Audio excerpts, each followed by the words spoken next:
Santapan Harian Jumat 15 Oktober 2021.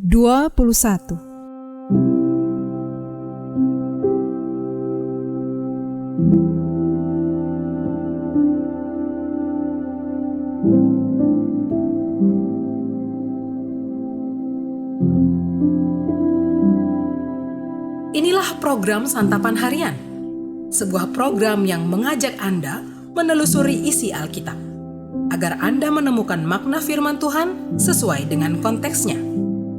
Santapan Harian tertuju bagi Anda yang ingin memiliki kehidupan rohani yang segar, kuat, dan sigap.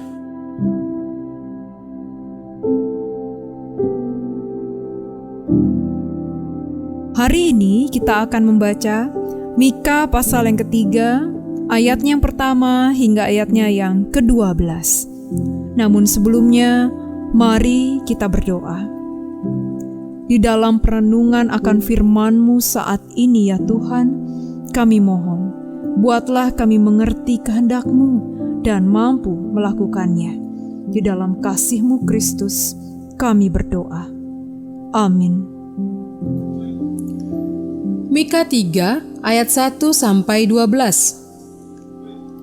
Kataku, baiklah dengar, hai para kepala di Yakub, dan hai para pemimpin kaum Israel. Bukankah selayaknya kamu mengetahui keadilan, hai kamu yang membenci kebaikan dan yang mencintai kejahatan? Mereka merobek kulit dari tubuh bangsaku, dan daging dari tulang-tulangnya. Mereka memakan daging bangsaku dan mengupas kulit dari tubuhnya.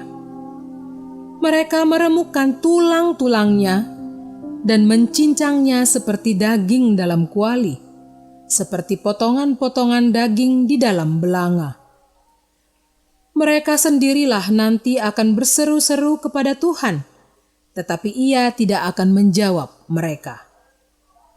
Ia akan menyembunyikan wajahnya terhadap mereka pada waktu itu, sebab jahat perbuatan-perbuatan mereka. Beginilah firman Tuhan terhadap para nabi yang menyesatkan bangsaku, yang apabila mereka mendapat sesuatu untuk dikunyah, maka mereka menyerukan damai. Tetapi terhadap orang yang tidak memberi sesuatu ke dalam mulut mereka, maka mereka menyatakan perang. Sebab itu hari akan menjadi malam bagimu tanpa penglihatan, dan menjadi gelap bagimu tanpa tenungan. Matahari akan terbenam bagi para nabi itu, dan hari menjadi hitam suram bagi mereka. Para pelihat akan mendapat malu, dan tukang-tukang tenung akan tersipu-sipu. Mereka sekalian akan menutupi mukanya, sebab tidak ada jawab daripada Allah. Tetapi aku ini penuh dengan kekuatan, dengan roh Tuhan, dengan keadilan dan keperkasaan, untuk memberitakan kepada Yakub pelanggarannya dan kepada Israel dosanya. Baiklah, dengarkan ini, hai para kepala kaum Yakub dan para pemimpin kaum Israel. Hai kamu yang muak terhadap keadilan dan yang membengkokkan segala yang lurus. Hai kamu yang mendirikan Sion dengan darah dan Yerusalem dengan kelaliman. Para kepalanya memutuskan hukum karena suap, dan para imamnya memberi pengajaran karena bayaran.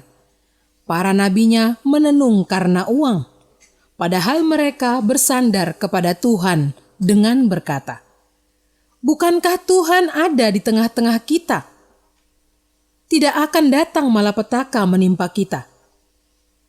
Sebab itu, oleh karena kamu, maka Sion akan dibajak seperti ladang, dan Yerusalem akan menjadi timbunan puing, dan gunung bait suci akan menjadi bukit yang berhutan.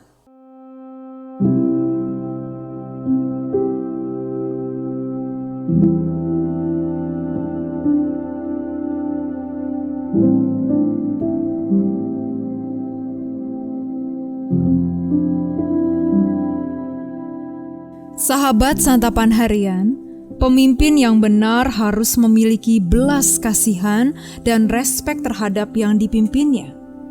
Pemimpin yang jahat bertindak tidak adil dan selalu memuaskan keinginan sendiri. Jika kita diberi kesempatan menjadi pemimpin, siapakah yang akan menjadi fokus pelayanan kita? Dan siapkah kita menerima resiko bila fokus pelayanan kita melenceng? Mika mengecam dosa para pemimpin, imam, dan nabi yang seharusnya bertanggung jawab untuk mengajar, menasihati, dan membawa umat Israel kepada kebenaran. Mereka hanya melayani diri sendiri, memeras kaum lemah, dan tidak berbuat adil. Karena itu, sekalipun mereka berseru kepada Tuhan, Tuhan tidak akan menjawab mereka. Mika tetap setia pada panggilannya menyatakan kebenaran, sekalipun tidak disukai orang banyak. Sebaliknya, nabi palsu menyampaikan pesan yang enak didengar oleh penguasa. Mika menubuatkan bahwa suatu hari nanti para nabi palsu akan dipermalukan akibat tindakan mereka. Mika memanggil dan memperingatkan para pemimpin jahat bahwa uang sudah menjadi tuan yang mereka layani. Akibatnya, Yerusalem dan Bait Suci akan dihancurkan. Saat kesempatan sebagai pemimpin itu ada, baik dalam pekerjaan atau pelayanan, kita bisa saja berperilaku seperti pemimpin-pemimpin pada zaman Mika. Kita kehilangan arah, tujuan, dan fokus yang kita layani. Kita melayani diri sendiri, tamak, dan mengorbankan orang lemah dengan melakukan ketidakadilan atas mereka. Bahkan, kita memanipulasi firman Allah sesuai keinginan pribadi. Kita memperlakukan Allah seperti lampu yang dapat kita nyalakan atau padamkan sesuka hati. Peringatan Nabi Mika juga ditunjukkan kepada kita agar tidak melakukan hal-hal yang tidak dikehendaki Tuhan. Tetaplah berfokus pada tujuan pelayanan kita, yaitu melayani Tuhan dan sesama. Jadilah pemimpin yang berkomitmen untuk menjalankan arah dan tujuan yang benar dengan terus mengarahkan pandangan kepada Tuhan. Dialah pemimpin yang harus kita ikuti teladannya. Mari kita berdoa. Kami ingin ikut Dikau ya Tuhan dan terus mengabdi kepadamu. Karena di dalam-Mu kami bahagia penuh. Kami hendak turut dan selalu turut kehendak-Mu. Didiklah kami untuk menjadi pemimpin agar kami mampu melayani-Mu dengan sungguh dan juga melayani serta mengasihi sesama. Di dalam dekapan kasih-Mu Kristus, kami berserah. Amin.